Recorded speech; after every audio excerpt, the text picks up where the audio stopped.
Em alguns dias, a Rússia se tornou o país mais sancionado do mundo. A Europa e os Estados Unidos correram para punir com rigor o maior país do mundo. E as grandes empresas correram na mesma velocidade para tirarem seus negócios do país governado por Putin, de coordenar a guerra e isolar o presidente russo. Mas e se eu te disser que essa saída em massa da Rússia pode estar gerando prejuízos catastróficos para as empresas? Fique no vídeo que você vai descobrir se sim e por quê.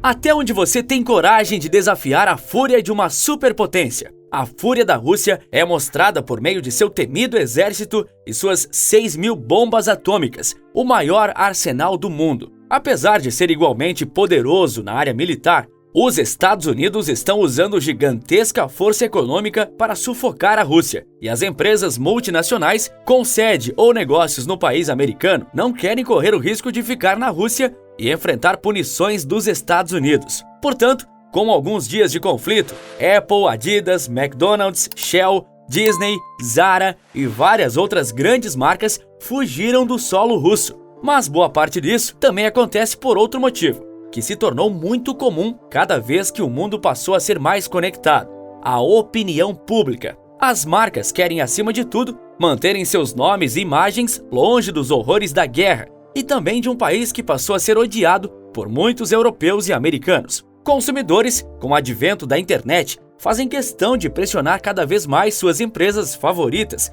para que elas saiam da Rússia. Se elas ficarem, os consumidores entendem que é uma forma de apoio ao governo de Putin e à invasão. Sendo assim, eles param de consumir os produtos e serviços dessas empresas, ou pelo menos dizem que vão. Muitas empresas fizeram isso, e algumas estão amargando prejuízos por essa decisão. O caso mais notório é o da Shell, como foi revelado pela própria companhia. A companhia de petróleo e gás anunciou que interromperia suas atividades na Rússia no início de março. A Rússia é um dos maiores produtores mundiais de petróleo e gás, justamente a área de atuação da Shell. O caso da Shell se tornou muito emblemático antes mesmo da empresa interromper suas atividades no país de Putin.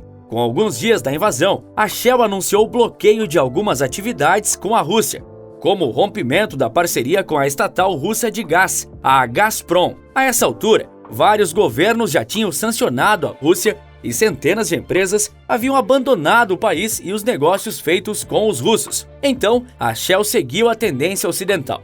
Mas 5 dias depois do rompimento com a Gazprom, a Shell atraiu muita atenção novamente. Uma atenção bastante negativa, pois, de acordo com a companhia, visando manter o estoque de combustível na Europa em um nível razoável, que não gerasse desabastecimento ao continente europeu, ela negociou com a Rússia a compra de petróleo com descontos ainda por cima. Isso foi o suficiente para o mundo cair sobre a Shell. Essa compra financia a invasão russa, muitos alegaram. E aqui entra a parte de como a manutenção de uma boa imagem de sua companhia é vital para seus executivos. A Shell buscou limpar sua própria imagem, fez o feijão com arroz e pediu publicamente desculpas. A companhia também prometeu e cumpriu parar de comprar petróleo e gás russo. Ela também disse que irá desfazer todas suas operações em solo russo, incluindo o fechamento de postos de combustível. E agora, essa saída, que está prestes a completar um mês, está sentindo seus efeitos colaterais. A Shell anunciou na última quarta-feira, dia 7 de abril, que enfrentaria dificuldades neste primeiro trimestre financeiro do ano,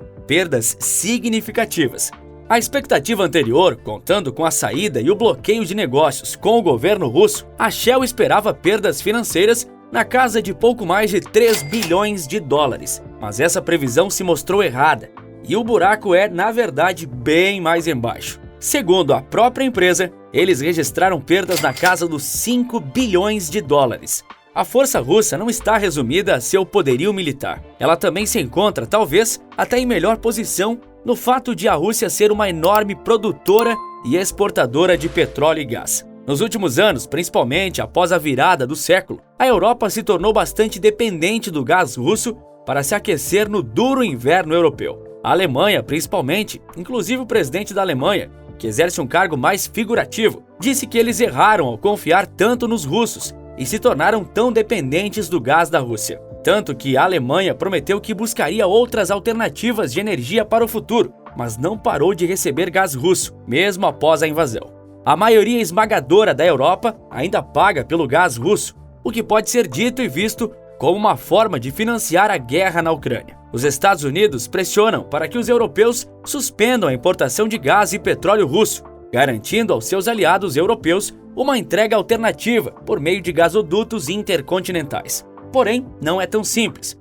Pouca na economia global é simples, já que o mundo inteiro praticamente está integrado e cada cadeia de produção tem pequenos detalhes que, se saírem do lugar, tudo desmorona. Mas mostrando como a economia global depende bastante da geração de energia da Rússia, é importante dizer que não foi só a Shell a acumular problemas depois da saída do território russo.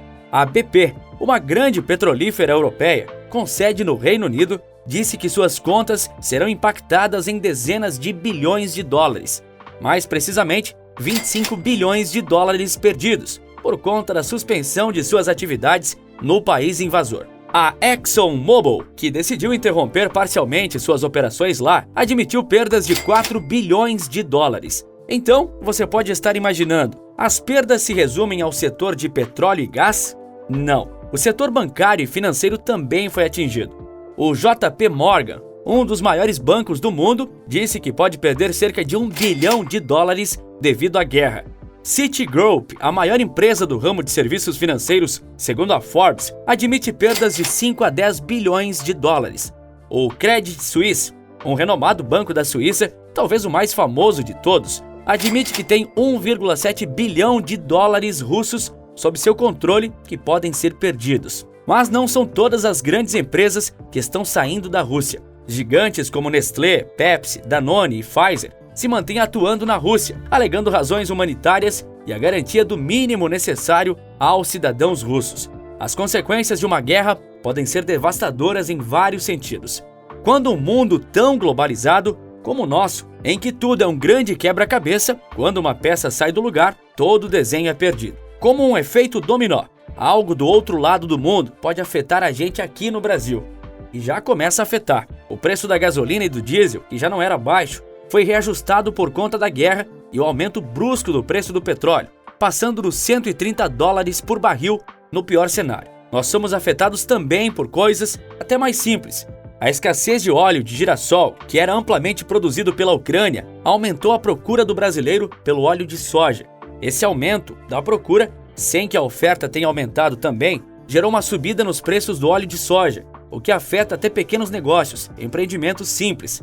Por exemplo, alguém que faz churros para vender e usa óleo de soja para fritar a massa, viu o custo de produção subir e então, para não repassar os custos adicionais ao cliente, precisa cortar a própria margem de lucro. Dos grandes aos pequenos, todos sofrem com as consequências da guerra.